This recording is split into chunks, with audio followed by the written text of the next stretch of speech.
Okay, part two. Sorry, I don't know how long that was. I should time it this time. I should adjust the timing. But anyway, so I was saying, I had wood stacked inside my cabin, and I was ready to rock and roll. And then when the weather would let up a little bit or whatever, I'd go outside and chop up a whole bunch more and bring it in and stack it up, and it was all ready to go. Next time it started to come down. Anyway, just a suggestion, but I suggest you do something about it pretty quick.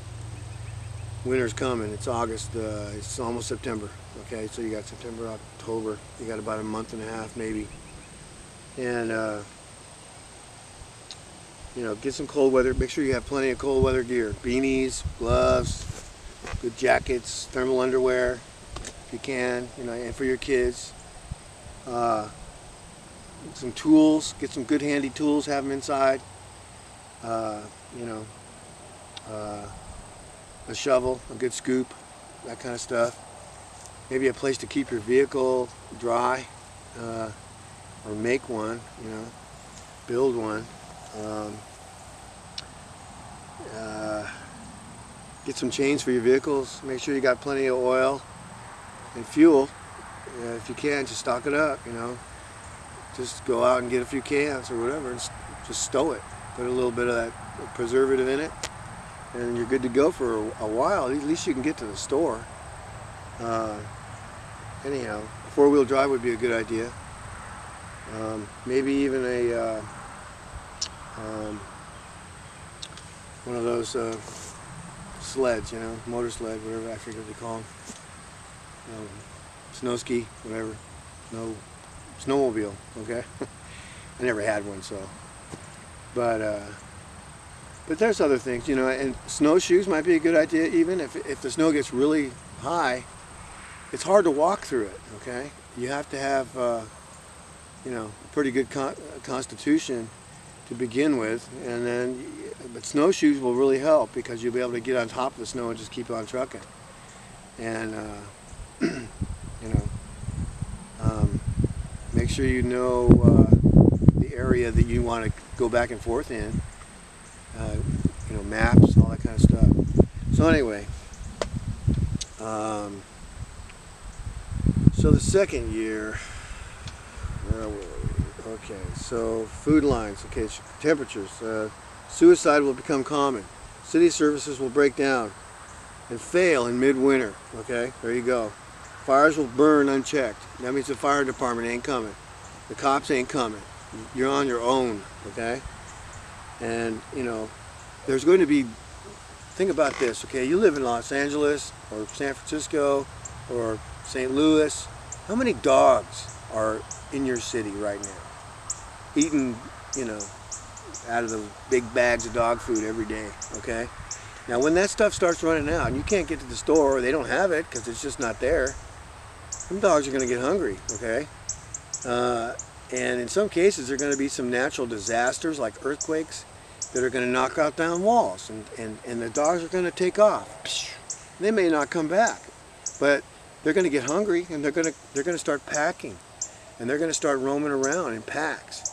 And there may be other beasties running around too that are even nastier, but you're going to have something to fend them off. You know what I mean? So something to fend them off. Okay. Don't be getting queasy about it. You have to just face it and get. It's like tool. It's a tool. It's like learning how to use a shovel. Okay. Learn how to use your shovel. All right. Learn how to use your hammer or your saw. And ain't nothing wrong with that. Okay. Ask Nehemiah. He knew. And Moses. Or Abraham. Okay. Or David. Or any of them. Jesus himself. He said, "The things concerning me have an end." Okay? The things concerning me have an end. Well, guess what, folks? You're in the end of the things concerning him. And then what did he say? He said, if you have a jacket, go sell it and get yourself a knife or a sword or something. Okay? Because the things concerning him have an end. All right?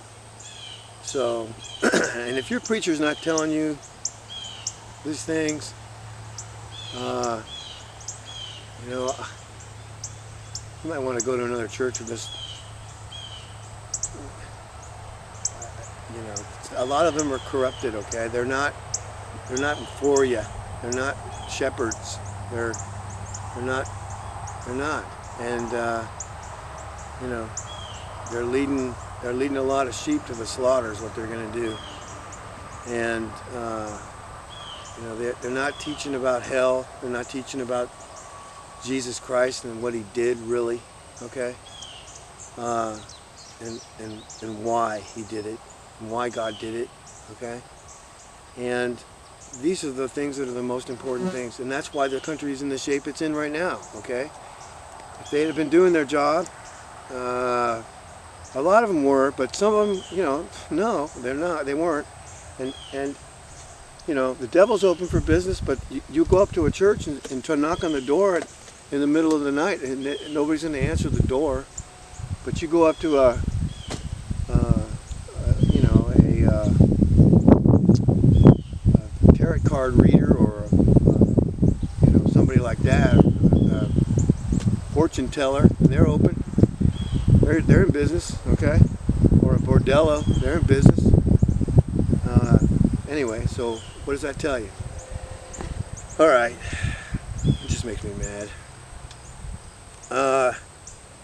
A lot of things make me mad, but you know, what they're doing to our military makes me mad.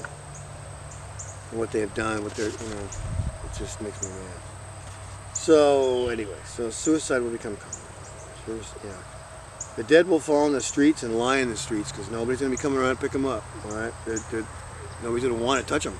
All right, because they're going to be pretty gruesome. Disease will flourish and kill tens of thousands. The nation will reap the seed it has sown in itself. Over half the nations employed will be without work, and the dollar will be worthless. Now we're just about there now. Canada will be in sad shape, but not as bad off as the U.S. Mexico and Canada will seal their borders and set a quota on how many United States citizens can move over.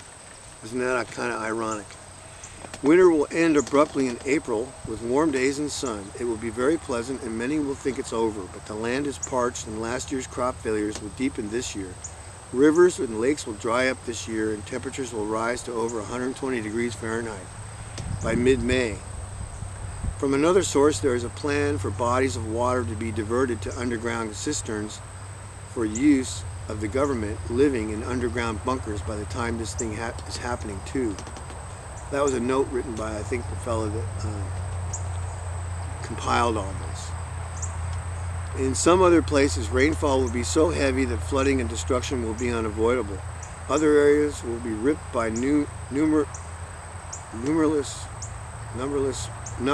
tornadoes and hurricanes, and waves of tremors will shake the land, followed by outbreaks of disease and fear, and hate-spawned destruction. Famine will continue. The government will establish a special economic arrangement and food distribution program. But early crop failures mixed with unending disasters will crush all hope. Corruption in government will destroy confidence. No rain, intense heat, people will stay indoors in fear. Everything is failing. Only the Christians have the strength to act, and the hand of God will be clearly visible to all in the Christian communities. Many will be saved in this time, but many others will curse God, knowing full well why this has befallen them. This will be the year of fear, pain, and misery for those who reject Christ. Sin will grow in its deepest, even in the midst of judgment, with the call to repentance the loudest, with visible signs and wondrous miracles, and the mercy and love of Jesus reaching to all. Multitudes will reject Christ in knowing ways, and the depths of depravity and abominable behavior will stun even the most compassionate. Go check out themastersvoice.com, okay? Little Celestial there, she's been getting downloads from the Lord about just how depraved this country really is. Not a lot of people want to look at it, you know? Not a lot of people want to know, but it is depraved. And the restraint of the Lord is tremendous.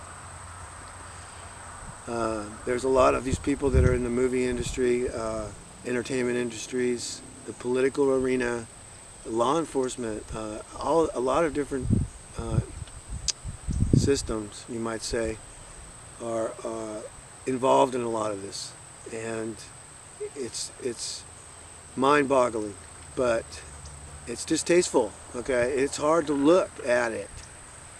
God looks at it every day. He sees it every day. And why shouldn't we? Okay? You need to gird up and look at it, okay? I suggest you do. And then you will know just how deep and dark it is all around you. It's darker and deeper than you can possibly imagine. And I pray for the people that are in captivity right now in this country, in this very country right now, in slavery of such. And I pray for the Lord to release them from it. And if punishment's coming to them that need it, then they get it, okay? And they get exposed for the evil deeds that they do. Okay, so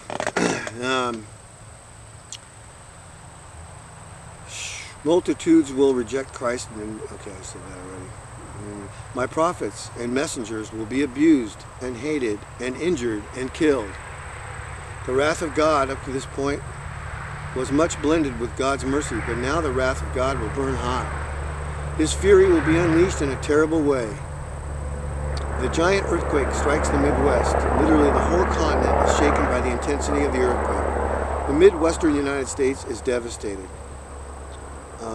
Note, according to other pages, this happens at noon on July 5th of the second year of this scenario, which if you read Revelation 18, it seems to indicate something like a meteor hitting water that would relate to this. This was a note by that other fella.